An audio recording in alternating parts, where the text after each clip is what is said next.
Welcome to What's Your AI Problem?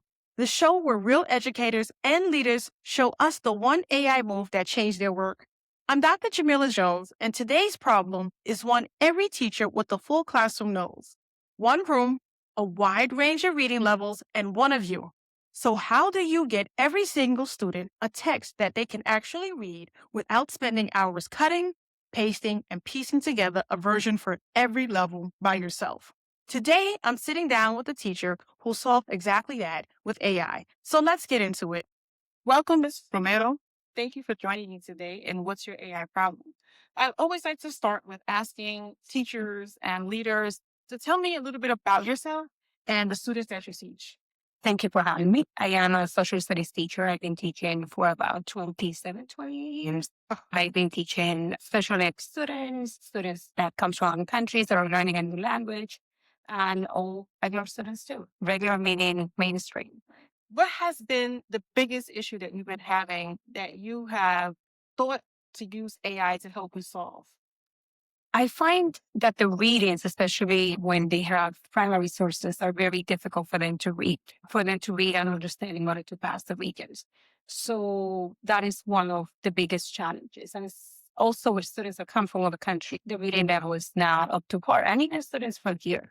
So the reading level is not where it needs to be in order to understand the readings questions. So depending on where they came from, there could be a gap in your class where students are reading at a few grades below, some are on par, and some are maybe even above. Yes. So before AI, how did you manage all of that? It was difficult, very difficult, almost impossible. It was like, how do we do that? It was me reading it aloud, trying to explain sentences to students, and trying to rewrite some of those documents so that they were able to reach them. And how long approximately did you think that took you to do? All weekends, afternoon, weekends, planning ahead. But yeah, it took hours. I remember the first time I have to translate a test, for example. That is a long time. And it was just translate. But translating is similar in a way to the different levels. So of course, it will take so long to do things like that. So I understand that your school is okay with teachers utilizing AI. I understand that you use this platform that helped you differentiate one text for your different learners. And so you would upload a text and then it would differentiate it and bring it down to the different reading levels that your students have. Tell me about that. So we used this platform for about a year now. When we found out about a year and a half ago, I felt that it was amazing because those documents that I had for a long time that were so difficult for the students to read, I can just copy it and paste it into this platform and I can tell what level they were. If I wanted at a sixth grade level, fourth grade, or eighth grade. Nice. And yes, we will do that in seconds, literally. So what did that do for your working though? What did it do for your weekends? The thing is, like, when I find out at the moment that, there's a new student, or that the students are not understanding a reader, I can do it even as I'm teaching in 5 minutes and I can print a new version of it. So it makes a huge difference. Of course, we always plan ahead and we do it ahead of time. But if for some reason I feel that at some point, this reading is actually too difficult for the students, we can even change it. That is what I'm teaching. Nice. I'm curious, when you now are giving a reading assignment in your class and you give student A one type of prompt that's much longer than student B, how do you navigate through that when a student notices that? So usually I try to give all the students the same reading, right? So everybody gets the basic reading that they're supposed to get from this lesson.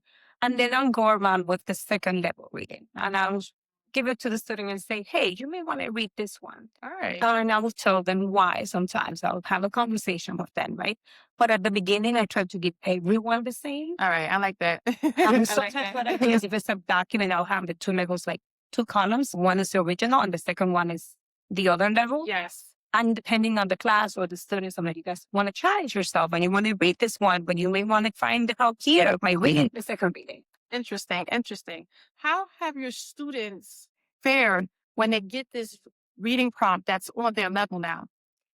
It's so good to see that they feel confident. And they're like, I get it. I know what you're asking me to do. And that alone, it makes my day, but especially to build their confidence, to see that they are capable and willing to keep reading because guess what? Now I get it. I know what I'm feeling. Nice. And so As a teacher, I saw you light up when you spoke about how confident your students are when they're able to get the work that's at the level that they're able to do. But I'm thinking a little bit long term. So let's say, for example, although you're in eighth grade, but you have students that have come to the country, and let's say they're on a third grade or a fourth grade or a fifth grade reading level because English is not their first language. Now, you give them a reading prompt that does meet them at their level, but how do you work through making sure they just don't stay on that level? How do you work through getting them to the next level of reading? Honestly, I think that's where the challenge is how to collect that data and how to keep track of how long should they read at a certain level, right? So if I give them reading at a fourth grade level, when do we move them to the next level? How do I go from four to six to eight? And that is something, again, this is new to us. I think that is the challenge for the next 2 years. Yeah.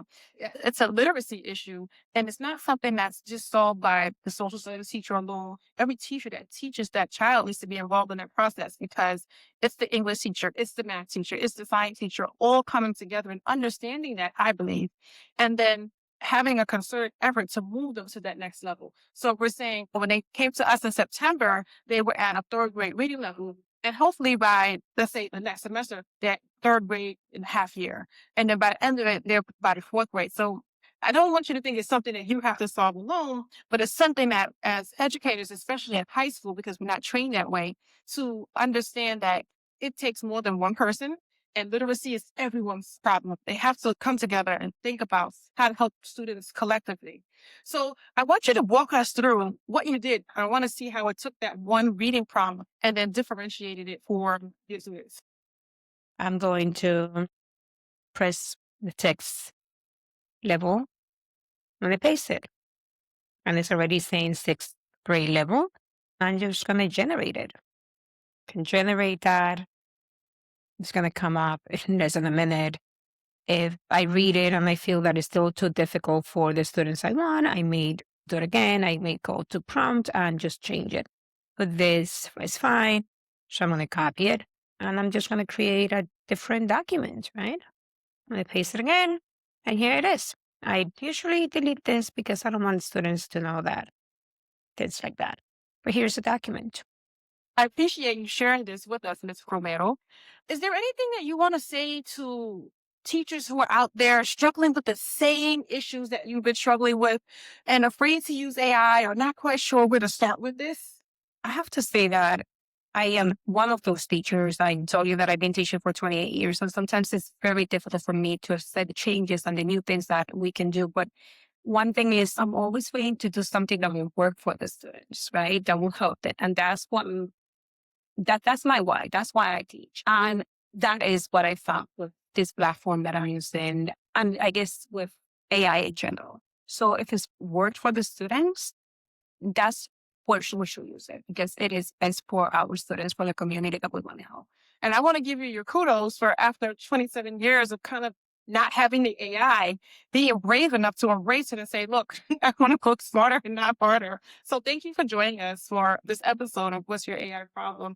And I want to encourage the other educators out there not to be afraid of AI, to try to embrace it for good, to try to meet all of the needs of your students. And thank you again. Thank you. That's one teacher, one AI move that helped meet the needs of her students and hours of her week handed back to her. Continue to subscribe and tune in to learn more, and I will see you in the next episode.